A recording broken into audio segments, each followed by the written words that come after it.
Hey everyone, it's your favorite political innovator here, David Washington, with another brand new episode of the David Washington Show. It has been a while because it has been very, very busy. This election cycle has started very, very early for me and the rest of the team at J. Washington. It's like the election cycle never really ended since 2016 for us.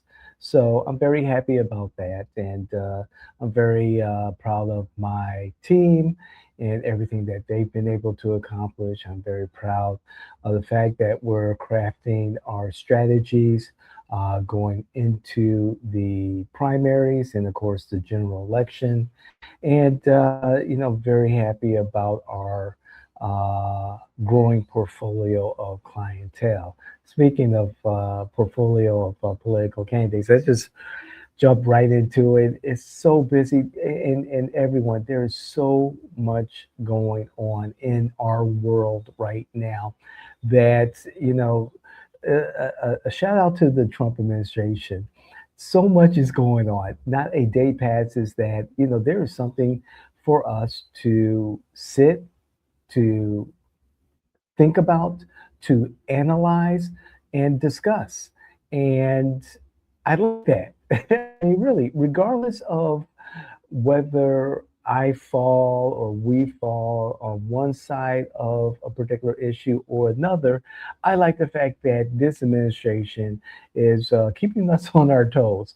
And there are times where I've taken a particular issue and prepared a podcast episode on that specific issue, particularly, of course, what's happening in the federal government and international politics, and create that content and just let it sit because it's so exciting to me that things are evolving. Policy, the politics of the policy is evolving. And what I see in the failure of legacy media, New York Times are calling you guys out, is that they'll take an issue, and the bias to me is very clear on how they report that particular issue, particularly if it's the Trump administration.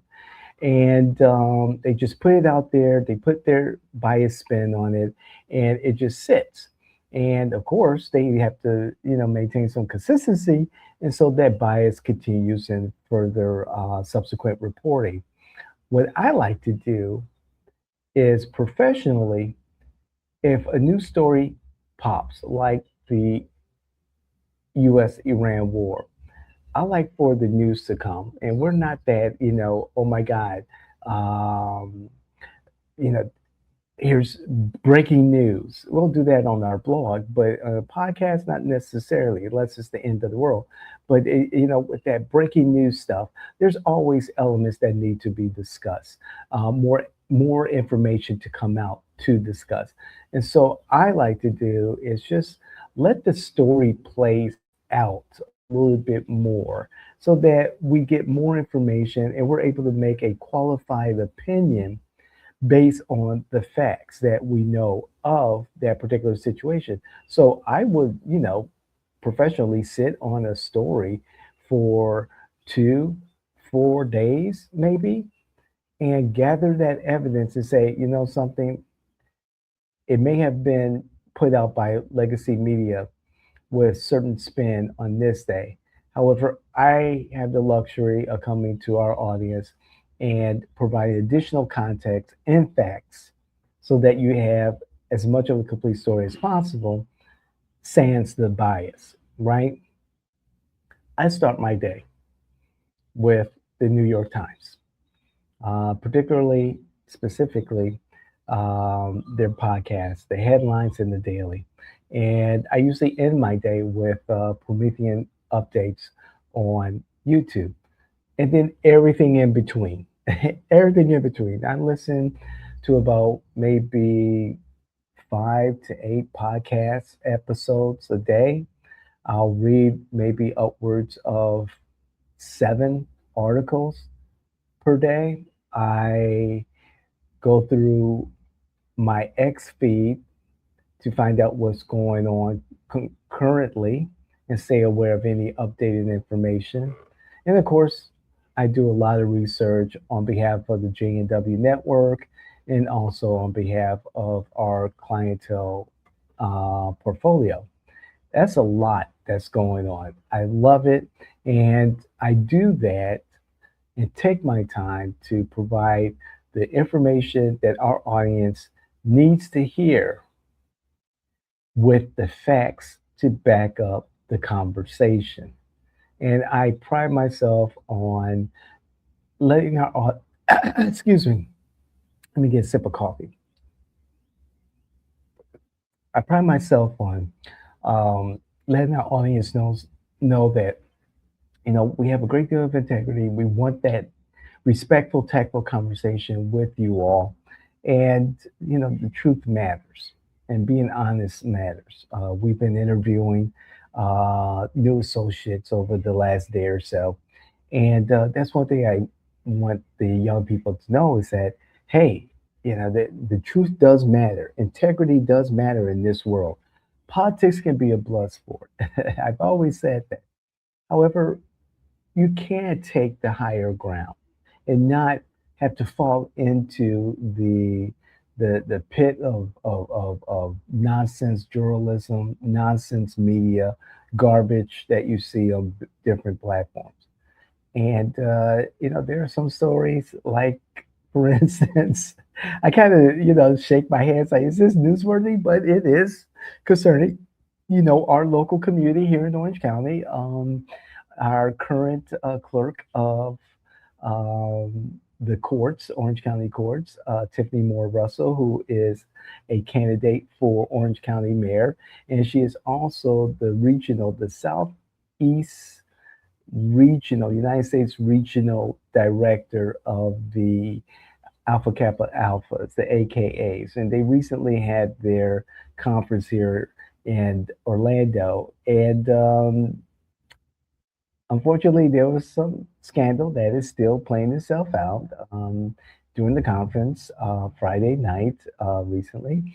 There was a concert featuring Uncle Luke. I remember Uncle Luke from, Two Live Crew and Trick Daddy. Not familiar with his work, but from what I read and what I saw, it's salacious. And my understanding, and thank you to Pink Book Lessons and also the Crimson Cure, both online on YouTube. Thank you for your analysis. It helped me understand what the situation is. Um, uh, Specifically with Trick Daddy, he had a show that was, characterized as, provocative, and they shut it down. And Trick Daddy's like, yo, I'm Trick Daddy. You know my discography. You know my music. You know what I do. Why you shut me down? And of course, Tiffany Moore Russell, being the director of the show, had to make a statement and saying that what was displayed and what was said during that concert for the AKAs was showed. The video I saw showed a lot of the sorority sisters really, getting his vibe. They were really into the show. And yes, I did see some of the sisters walk out. However, what I saw was a lot of ladies enjoying the show. However, it was a bad scene. I mean, really, it was a bad scene for the AKAs, given their history and what they're known for. And I'm thinking to myself, and hopefully, uh, Madam Clerk should make a public appearance. And I'm making a big deal about this because she is campaigning for Orange County mayor. And you would think that there's some communication between the campaign and the clerk, who is the regional director, that there would have been some coordination in regards to what the hell is happening or what the hell is going to happen at this conference and how it could affect the campaign. Uh, I understand the AKA and her leadership in the AKAs is very important to the Madam Clerk. However, she's also running for mayor. And what you do in all aspects of your life reflect on your campaign and vice versa. So, given any event or conference, whatever, being the director, you do know who's performing. You do know what meal is being served on what given day. You do know what the agenda is going to be. So I think that it wasn't necessarily the music of Uncle Luke or JT or Trick that was the issue. It is the hypocrisy of shutting down the show. Maybe one or two people or a group of ladies thought it was inappropriate at the time. However, I'm sure, Trick's name was on the agenda for the night. That it was, people were well aware that Trick Daddy was going to perform, that it was announced prior to the conference, and people going to and confirming their attendance at the conference was going to, were aware that, Trick was performing. It sure did look like a lot of the ladies were prepared for it. So, what I'm saying essentially is that, you know, screw ups like that, and that's what it was. Screw ups like that are easily avoided when, from a campaign management political advisor point of view, those situations are easily avoided when you think of the larger audience beyond the people at the conference. Because everything you do as a candidate is going to be magnified in the public space. And it will be a reflection on how you, the candidate, would perform as an elected in that particular role. And also, as an elected, how do you take ownership of your own actions? And so I know a lot about um, this particular race for mayor, about the candidates, probably more than what I should, or if I was a mere, citizen. Um, and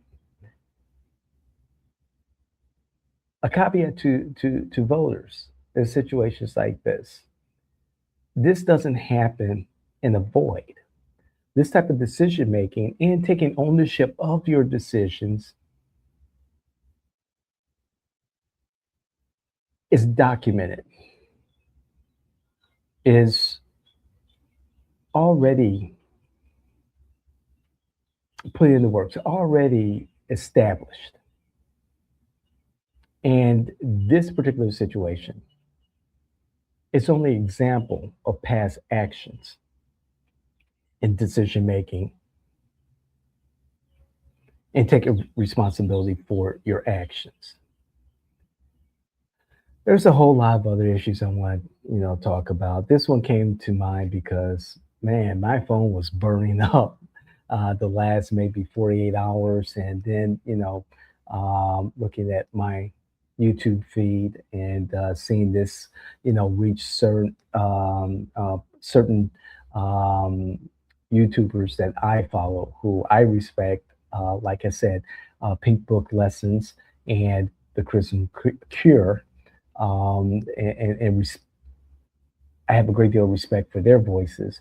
And it's just one of those moments where I was shaking my head saying, this is something that, was easily avoided, could have been avoided. And unfortunately, this is something that candidate Tiffany Moore Russell has to deal with and navigate. And hopefully, it doesn't reflect too harshly on her campaign. However, it's something to take into consideration as voters when they do decide to vote in the August election for Orange County Mayor. So, on that note, there's so many other things I want to talk about, but this one just, oh man, it just stuck in my head because there's been several conversations I've had with several people about what happened, and just my professional opinion. So, on that note, there's so much, you Democrats, you Republicans, I got a lot of smoke for you guys. And we'll get to it. One show, one episode at a time. In the meantime, again, if you enjoy what like what you see, please do not hesitate to like, share, hit the notification button for all the right reasons. And of course, if there are family members, friends, influencers in the wild, um, maybe candidates, hint, hint, Tiffany, or elected officials who you think would benefit from this type of content, please let them know about the David Washington Show. Also, let them know about From the Margins with Jimmy Afant, the Fernandez Legacy, Countertop Politics, Ground Zero Florida, which I need to do another episode. And that most likely will be about the special session in the Florida legislature and the budget and also redistricting hopes for Florida. Regardless, please tune in, don't tune out, participate in your civic responsibility to engage with your elected officials, with those candidates who are wanting to represent your kitchen table issues. I'm David Washington. God bless. I love you. We'll see you the next time. This is the David Washington Show.